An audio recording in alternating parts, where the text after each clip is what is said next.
அங்கத்தவராகிய நான் ஒற்றுமை, நட்பு, ஒத்துழைப்பு, அபிவிருத்தி ஆகிய අපගේ අද දින මෙම අවස්ථාවට அனைத்து இளைஞர்களையும் ஒன்று கூடுமாறு அன்பு அழைக்கின்றேன்.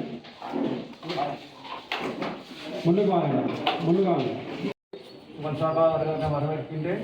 தொடர்ந்து எங்களுடைய வடமாகாண தேசிய சமூக மணிப்பாளர் கௌரவ ராமி அவர்களையும் இந்த சந்தர்ப்பத்தில் வரவேற்கின்றேன்.